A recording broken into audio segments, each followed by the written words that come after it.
Bonjour, bonjour. Aujourd'hui, on se penche sur un moment sportif assez intense, la qualification du Sénégal pour la Coupe du Monde. Et pour ça, on part d'une source un peu particulière, hein, un petit bout de texte très court, très vibrant. Oui, ça ressemble beaucoup à une réaction qu'on verrait sur les réseaux sociaux, ou peut-être une dépêche sportive très rapide, exactement. L'idée, c'est de voir ce qu'on peut tirer de ce message, comment il raconte l'événement, et surtout la place qu'il donne à Sadio Mané. Et ça commence fort, direct. Ah, mais quel joueur! Ah oui là, d'entrée de jeu, on est dedans. L'emoji sirène A, les majuscules, le point d'exclamation, c'est puissant comme entrée en matière. Ça crie l'importance du truc et l'admiration. C'est ça. C'est pas une petite info tranquille, quoi. Bon, alors regardons ça de plus près. L'info principale, elle est martelée. Le Sénégal se qualifie pour la Coupe du Monde. Le verbe qualifier, tout en majuscule. Oui, ça c'est pas anodin. Ça transforme l'info en une sorte de proclamation presque. Ça donne un poids énorme à l'événement. Une qualif en Coupe du Monde, c'est toujours un moment immense pour un pays. Carrément. On imagine presque le cri de joie derrière ces lettres capitales. Tout à fait. Et cette graphie, elle cherche à traduire ça visuellement, l'ampleur de la nouvelle. Et juste après, on a les emojis D-O, D-A, D-A, S-N-A. Ah oui, le visage avec les cœurs dans les yeux et le drapeau sénégalais. C'est intéressant ce duo. Ça ancre tout de suite la joie dans une fierté nationale très très forte. C'est l'amour du pays mélangé à l'extase du moment. C'est pas juste content, c'est plus que ça. Le D-O-D-A-D-A-S-N-A, c'est presque de l'adoration, non? Un émerveillement. C'est plus fort qu'une simple satisfaction, je trouve. Ça suggère une émotion très personnelle, très intense, liée à la nation. Exactement. Et dans ce type de communication très rapide, très visuelle, ces emojis sont cruciaux. Ils transmettent une charge affective immédiate que les mots seuls auraient du mal à faire passer aussi vite. Ça crée une connexion instantanée. Et au milieu de toute cette excitation, de cette joie collective, le texte met en avant une personne. Sadio Mané. Il est présenté comme celui qui, je cite, a encore été décisif pour son pays. Ce petit mot « encore », il est important, non? Ah oui, il est très important. Encore, ça suggère que ce n'est pas la première fois. Ça installe l'idée d'une récurrence, d'une habitude de l'exploit. Comme si c'était lui, le sauveur attitré, quoi. Voilà, ça renforce son statut. Presque de héros. Celui sur qui on compte quand ça devient critique. Et juste après, on a le mot décisif. Oui, décisif. Pas juste bon ou important. Non, décisif. Donc, la source affirme clairement que son action a eu un impact direct sur le résultat. Il y a une vraie affirmation de causalité. Et cette action décisive, le texte nous dit ce que c'est. Un doublé. Et là encore, la mise en forme, en majuscule et en gras. Exactement. Ça transforme le terme technique, un doublé c'est 2 buts marqués par le même joueur, en un événement en soi. C'est monumentaliser la performance. C'est pas 2 buts, c'est un doublé. Comme un fait d'armes, oui. Et juste après, le lien de cause à effet est ressouligné très fort. Tout à fait. Avec l'expression « grâce à ». Le Sénégal se qualifie grâce à un doublé de Sadio Mané. Là, difficile d'être plus clair pour dire « c'est lui ». C'est son action qui fait la différence. C'est une affirmation très très tranchée. Grâce à, ça établit vraiment un lien de dépendance quasi unique entre Mané et la qualification. Vu sous cet angle, son doublé n'est pas juste une contribution parmi d'autres. C'est la raison. C'est ça. C'est la cause déterminante. Bon, évidemment, ça simplifie beaucoup le récit d'un match de foot, mais c'est hyper efficace pour créer un héros et susciter l'admiration. Et cette focalisation sur Mané, elle est d'autant plus frappante quand on lit la suite. L'info suivante, c'est « Sénégal gagne 4-0 contre Mauritanie ». 4-0, c'est un score large, une victoire nette. Oui, c'est ça qui est vraiment intéressant ici. Le 4-0, ça indique une performance d'équipe solide, non? 4 buts marqués, 0 encaissés. Ça suggère un effort collectif abouti. Et pourtant, le récit, lui, il met toute la lumière sur les 2 buts de Mané. Comment on explique ça? Ce décalage entre le score final et le récit qui zoome sur l'individu. C'est typique de ce genre de réaction à chaud souvent. La source choisit délibérément de ne retenir que l'exploit individuel le plus marquant, celui de la star, et de le présenter comme la clé. Le reste, les 2 autres buts, le travail défensif, la tactique, tout ça passe au second plan dans ce récit hyper focalisé. C'est un choix narratif en fait. On sélectionne l'élément le plus spectaculaire, le plus facile à personnifier. Précisément. Et il y a plusieurs raisons à ça. D'abord, la simplicité.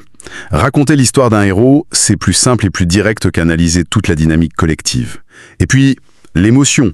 L'exploit d'une star, ça génère plus facilement de l'admiration, de l'enthousiasme. On le voit bien dans le ton général du message. Parlons-en de cet enthousiasme justement.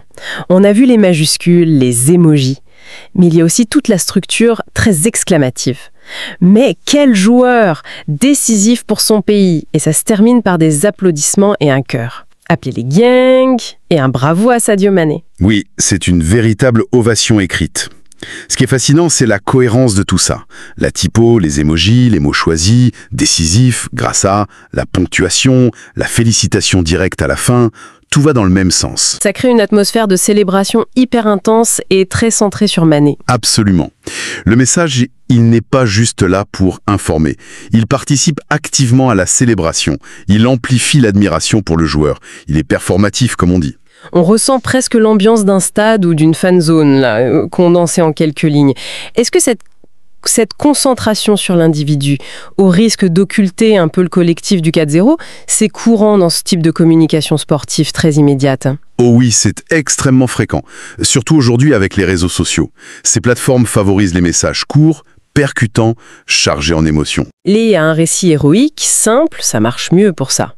Beaucoup mieux. Un récit centré sur une star comme Mané, c'est parfait pour générer des réactions rapides. Des likes, des partages, des commentaires enflammés. C'est plus viral qu'un compte-rendu tactique détaillé, forcément. La forme même de cette source est pensée pour l'émotion et la diffusion rapide. Donc ce n'est pas juste un choix spontané, c'est aussi une forme de communication efficace dans le contexte actuel. Le héros fait cliquer, le héros fait réagir. C'est tout à fait ça. Sans juger l'intention de l'auteur, bien sûr. Mais le message s'inscrit parfaitement dans cette logique. Mettre Mané en avant comme ça maximise l'impact et la portée. Ça crée une histoire simple, forte, que tout le monde peut s'approprier facilement. Et le 4-0, il devient presque le décor qui met en valeur l'exploit du héros. D'accord. Alors, si on essaye de résumer ce que cette source nous apprend, au-delà des faits bruts, la qualif, le score, le doublé de Mané, elle nous montre surtout une manière de communiquer et de célébrer. Oui, le Sénégal est qualifié, c'est dit avec force, avec joie. Sadio Mané est désigné comme le héros, encore décisif grâce à son doublé. Sa performance, le fameux doublé, est présentée comme la cause directe du succès. Le score large de 4-0 est noté, mais il reste un peu en retrait dans l'histoire racontée. C'est ça. Et tout ça est exprimé avec une ferveur maximale. Émoji, majuscules, exclamations, bravo. Qu'est-ce que ça nous dit sur la façon dont ce moment a été vécu, ou au moins raconté juste après? Ça nous dit que pour l'auteur de ces messages, en tout cas, l'expérience de cet événement s'est vraiment focalisée sur Sadio Mané. Sa performance est vue non seulement comme le fait marquant, mais comme l'essence même de la victoire et de la qualification. Il incarne le succès national en quelque sorte. Voilà. Le message capture et propage cette vague d'admiration, de gratitude envers lui. C'est une lecture très personnalisée, très émotionnelle de l'événement. Une lecture qui simplifie peut-être un peu les choses. Oui, forcément. Mais qui communique une émotion brute, une fierté immense de façon très directe.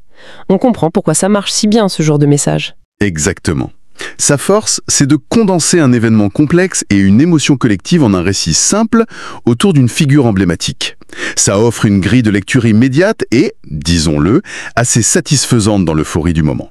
La performance de Mané devient le symbole éclatant de la réussite de toute une nation. Bon, c'est très clair, donc pour résumer notre analyse de cette petite source, on a un instantané de l'émotion juste après la victoire. Sadio Mané y est vraiment la figure centrale, héroïque. Son doublé jugé décisif est présenté comme la clé grâce à de la qualification du Sénégal pour le mondial, acquis sur ce score large de 4-0. Et le tout était raconté avec une passion, une admiration évidente. C'est une excellente synthèse. Ça couvre bien les différents aspects. L'info, la construction du récit autour du héros et l'expression de l'émotion collective. Alors, pour finir, est-ce que cette focalisation très forte sur l'individu, même face à un score aussi collectif qu'un 4-0, ça nous amène à une réflexion un peu plus large? Oui, je pense. Ça pose une question assez fondamentale sur la manière dont on raconte les succès Et pas seulement dans le sport d'ailleurs. Quand une source comme celle-ci attribue aussi clairement la réussite d'un groupe, le Sénégal qualifié, à l'action d'une seule personne, grâce à Mané et son doublé, comment est-ce qu'on peut encore percevoir la contribution de tous les autres ? Le 4-0 nous rappelle qu'il y a eu d'autres buts, une défense solide. Exactement. Il y a eu forcément d'autres actions importantes, d'autres efforts collectifs. Et cette source, par son choix narratif très net, elle nous invite un peu à réfléchir à ça. Dans notre besoin d'avoir des héros, des histoires simples et fortes, est-ce qu'on ne laisse pas un peu dans l'ombre la complexité, la richesse du succès collectif ? Ça interroge la façon dont les médias, et peut-être nous tous, on construit et on consomme ces récits de victoire. On privilégie souvent l'éclat individuel. Au détriment de la synergie du groupe. Voilà, c'est une tension narrative intéressante, je trouve, et ce petit message la met parfaitement en lumière, finalement.